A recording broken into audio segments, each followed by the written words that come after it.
ಎರಡನೇ ರಾಷ್ಟ್ರಪತಿಯಾದಂತಹ ಡಾಕ್ಟರ್ ಸರ್ವೇಪಲ್ಲಿ ರಾಧಾಕೃಷ್ಣವರ ಜನ್ಮದಿನದ ಪ್ರಯುಕ್ತ ಶಿಕ್ಷಕರ ದಿನಾಚರಣೆ ಅಂತ ಆಚರಣೆ ಮಾಡ್ತಾ ಬಂತು.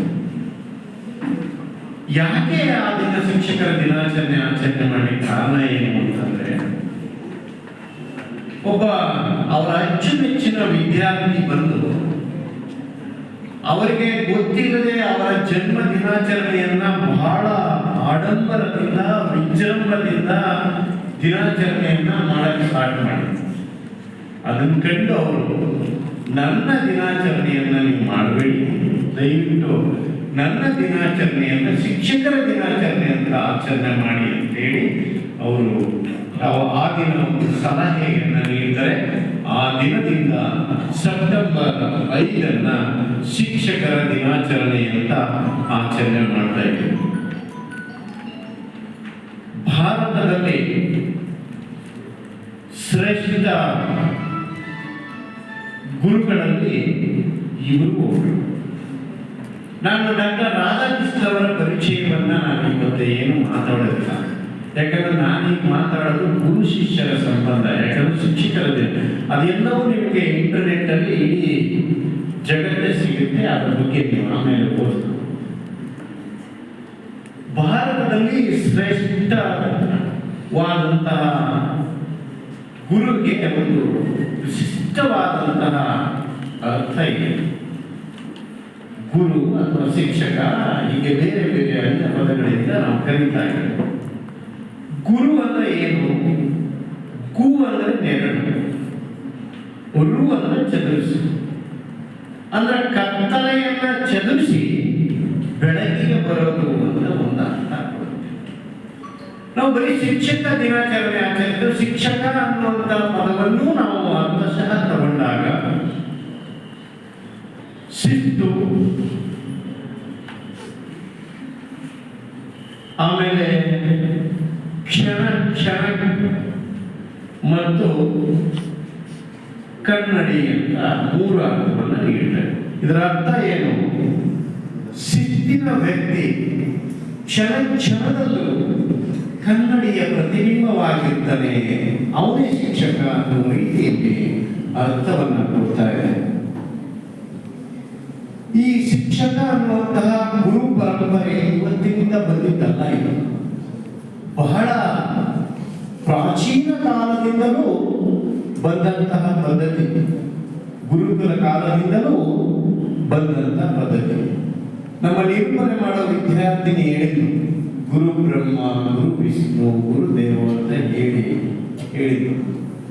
ಬಟ್ ಇವತ್ತಿನ ಕಾಲದಲ್ಲಿ ಎಲ್ಲ ಅಂದ್ರೆ ಬ್ರಹ್ಮ ವಿಷ್ಣು ಮಹೇಶ್ವರಕ್ಕಿಂತ ದೊಡ್ಡವನು ಗುರು ಅಂತ ಹೇಳ್ತಾರೆ.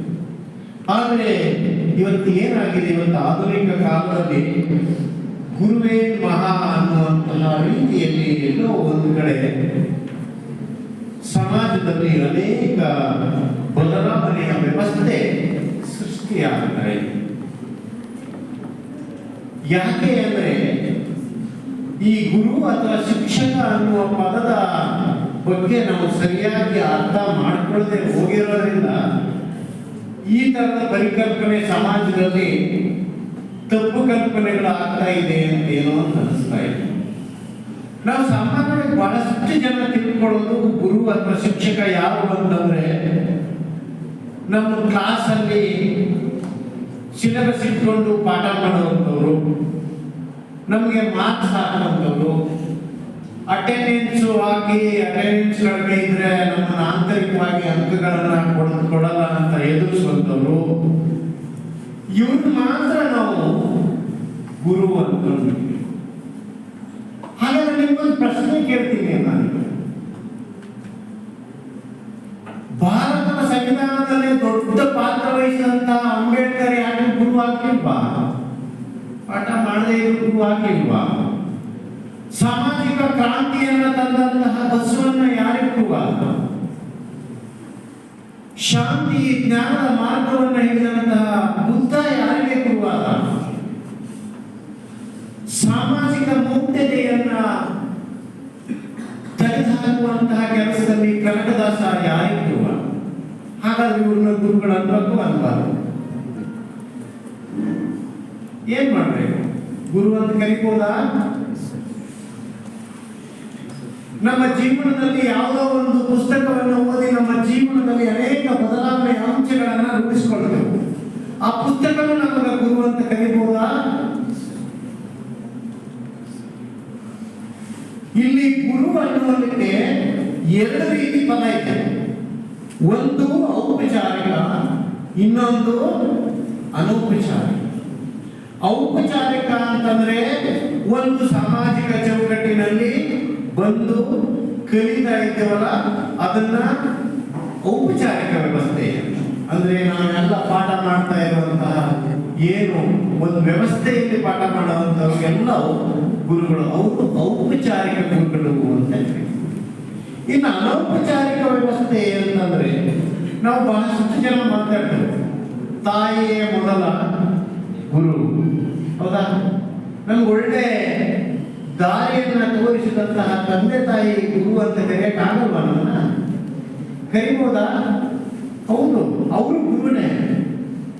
ನಮ್ಮನ್ನ ದಾರಿಗೆ ತಂದಂತಹ ವ್ಯಕ್ತಿ, ನಮ್ಮನ್ನ ತಪ್ಪುಗಳನ್ನ ಅರಿವು ಮೂಡಿಸಿದಂತಹ ವ್ಯಕ್ತಿ, ನಮ್ಮ ತಪ್ಪುಗಳನ್ನ ತಿದ್ದಿದಂತಹ ವ್ಯಕ್ತಿ, ನಮ್ಮ ವ್ಯಕ್ತಿತ್ವಕ್ಕೆ ಮಾರ್ಗದರ್ಶನ ನೀಡಿದಂತಹ ವ್ಯಕ್ತಿ, ಕತ್ತಲಿಂದ ಬೆಳಕಿಗೆ ತಂದಂತಹ ವ್ಯಕ್ತಿ, ಇವ್ರನ್ನೆಲ್ಲರನ್ನೂ ಗುರುಗಳು ಅಂತ ಕರೀತಾರೆ. ಹೌದಾ? ತಂದೆ ತಾಯಿಗಳನ್ನ ಗುರು ಅಂತ ಕರಿಬಹುದು.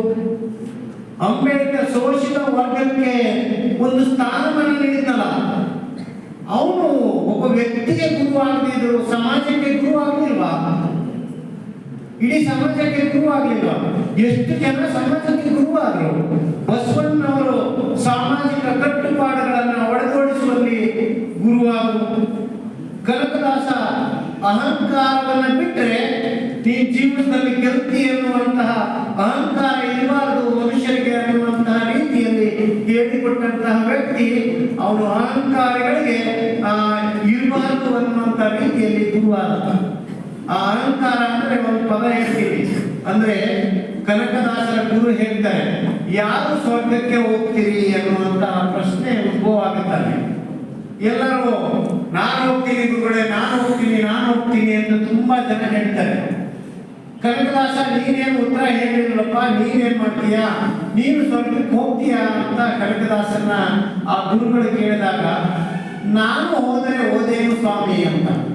ಅಂದ್ರೆ ನಾನು ಹೋದ್ರೆ ನಾನು ಎಂಬ ಅಹಂಕಾರ ನಮ್ಗೆ ಬಿಟ್ಟು ಹೋದ್ರೆ ನಾನು ಹೋಗ್ತೀನಿ ಅನ್ನುವಂತ, ಅಂದ್ರೆ ಮನುಷ್ಯನಿಗೆ ಅಹಂಕಾರ ಇರಬಾರದು ಅನ್ನುವಂತ ರೀತಿಯಲ್ಲಿ ಹೇಳಿದ ಅಂತಹದೊಂದು ಮಾರ್ಗದರ್ಶನ ನೀಡಿದಂತಹ ವ್ಯಕ್ತಿ, ಅವನು ಒಬ್ಬ ರೀತಿ ಯಾರೋ ಗುರುವಾಗಿದ್ದಾನೆ.